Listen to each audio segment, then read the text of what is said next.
one, it talks about Moses and it talks about the prophets of God, and there is some kind of morality to what he brings, although there's a lot of negative things that he does, and that's why I'm telling you I'm going to approach it from there. We can look at the life of David. David has also committed some of those crimes. Solomon has committed some of the sins, and Okay, now I'm not trying to pause for a second. Mhm. When David committed those crimes, did God rebuke him and chasten him? Absolutely. When Solomon committed those crimes, did God chasten and rebuke him? Absolutely. But when your prophet lusted for his adopted son's wife and then abolished adoption after marrying her, did Allah rebuke him, or did Allah make that part of the divine legislation?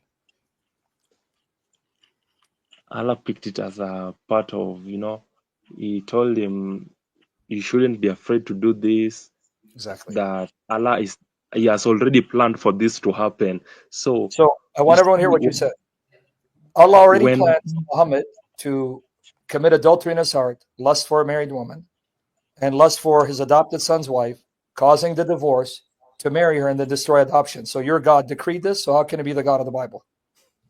I'm just coming with a claim that when God decrees something, this is my claim, this is my particular claim. When God decrees something, you as a human, you have no authority to say that it's not moral. In fact, I'm just trying to say God is Actually, I the do one have who a gives basis. Well, let me morality. get my basis is.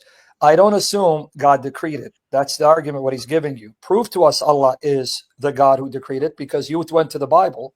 When I look at the character of the God of the Bible, he condemns what your God had your prophet do. So they're not the same God. So why should we believe Muhammad? I'm just trying to say that there is a particular claim that Allah is the most powerful, is the all-knowing, and is the omnipresent God. So when I'm putting that So claim you believe down, Allah's omnipresent? I don't mean, because I don't mean to cut you up, but I'm trying to see, because you believe Allah's present everywhere? oh come on, like you are going No, to I'm touch asking me. you. What do you mean, come on? The Salafis don't believe that. They'll sell Oh you for a come, fee, but they don't believe that. Sam, let's just go with simple But argument. I need to know Maybe what you believe, maybe because I'm the not sure about Salafi, that. see again, the Salafis say Allah is present by his knowledge, but he himself is not omnipresent.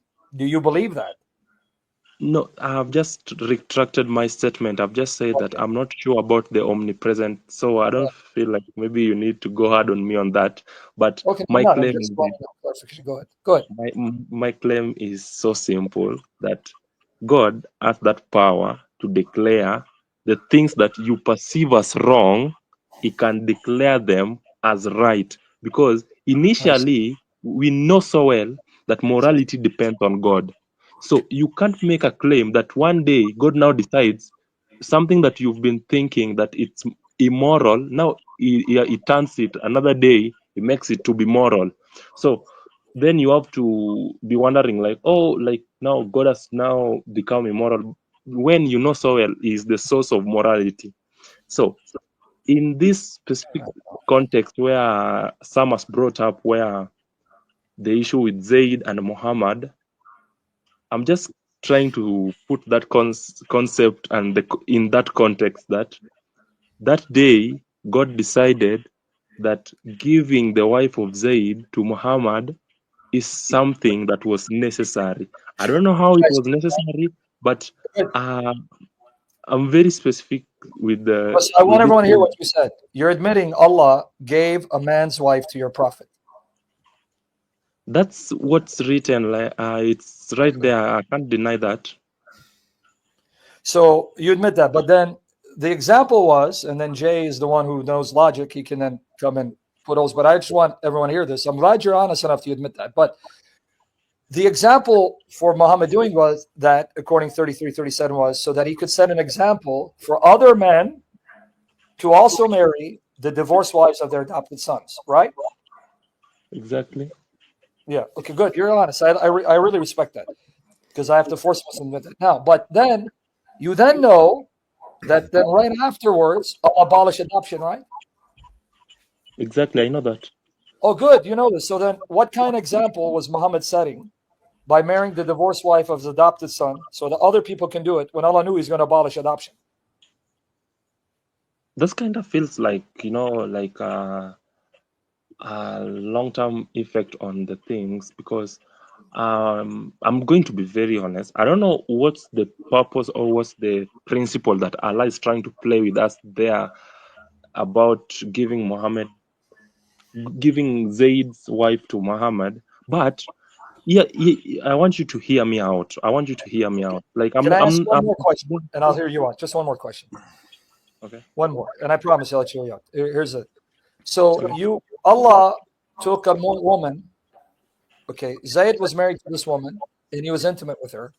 Now Zayd has to look to that woman as his mother, even though at one time he was intimate with her and having sex.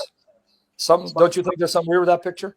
A woman that I slept with and had sex with, now she's one of the mothers of the believers, and I have to look at her as my mother. So you don't have a problem with that picture?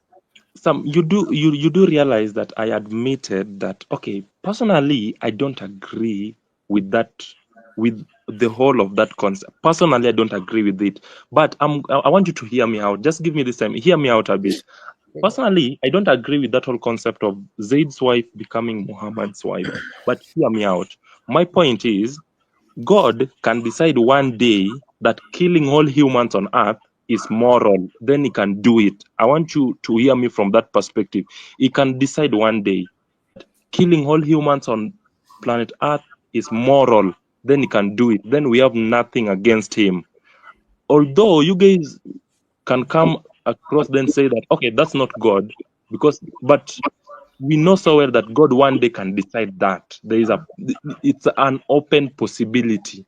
Then I'm going to tie you to the issue of David and Bathsheba.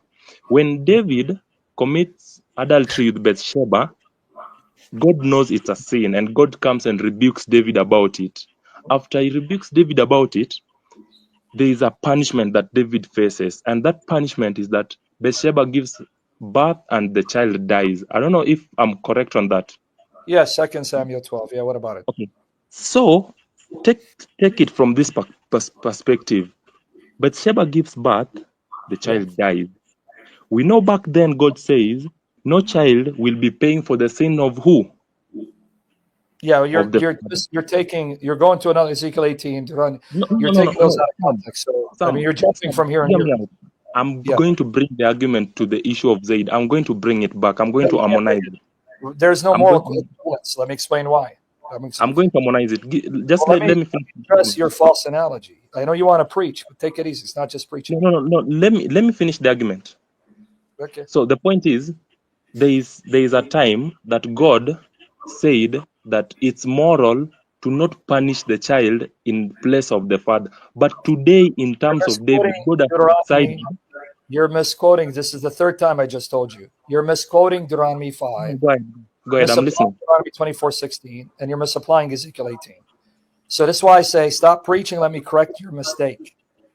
The mistake you're making is, so you cut me off. We're not having a conversation. Do you want to go preach to Shabir Ali? Let me address your mistake.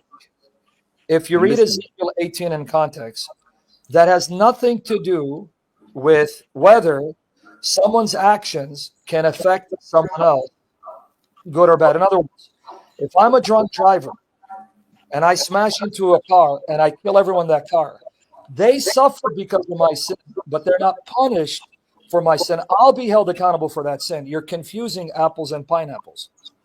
Now, let me come back and address why God took that child, because this is the mercy of God. I'll explain why. If that child was allowed to be lived, that would be a stigma, because everyone would know that child is the fruit of adultery. So God in his mercy could take that child in a state of grace. That child now would dwell with God, because we're not atheists. We believe in an afterlife. That child now lives with God, and he's not punished. But that child is spared the scorn and the stigma of being oppressed and being viewed as a bastard seed of an adulterous relationship. But you don't see the wisdom of God because you're not reading the scripture in its context. Oh, come on. Okay, I'm listening. I'm listening right now. I think this is part of learning, so I'm kind of listening. Good. So I feel There's okay. another. I think there's another mistake that's being made, which is that in the argument that you gave, if I understood it, about the situation of Zayd, you were likening it to God flooding the world. It's not. It's not a situation where something is moral or immoral just based on God's arbitrary decree at that moment. The reason that the world was flooded was because humans were wicked. So it's an action of justice. And the same situation with these other cases, like when God makes these judgments, it's because of sin and wickedness. It's not that he's arbitrarily just deciding, okay, right now this is good, and then tomorrow I'm going to switch and this is going to be evil tomorrow. So good can't become evil and evil can't become good. Okay, I'm getting that one. But you do agree with me that there is morality is tied to God, and when Muslims, us as Muslims, come across and say that, okay, you guys know that morality is tied to God. We are saying that God has declared this to be moral. We are getting our moral. We are making a claim that this moral authority, this action of moral authority, we are tying it to the most powerful God, who is Allah. Yeah, So I don't but know if you you guys are believe getting my that it's argument. just what he decrees. That's called theological voluntarism. And so Allah could decree the evil's good or that good is evil. We don't believe that. We believe that things have natures, they have qualities. God can't lie and say that good suddenly today is evil, and then in 3 years, oh, now actually I've changed my mind. Now evil is actually good.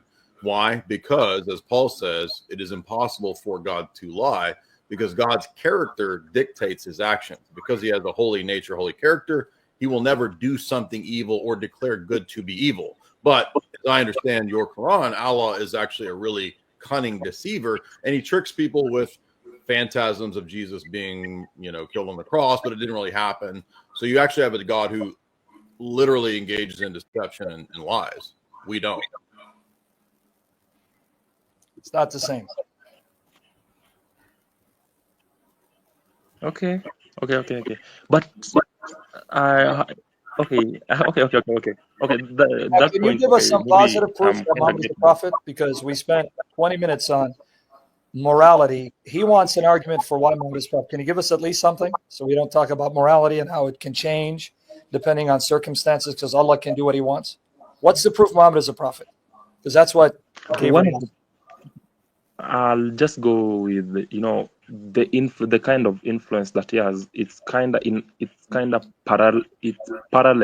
to the kind of influence that Jesus has.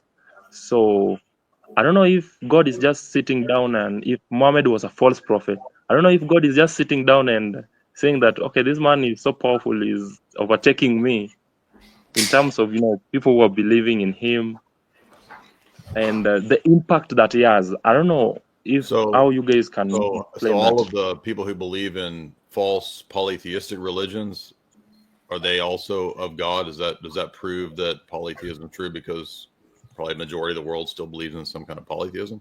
Yeah, like Hinduism, right?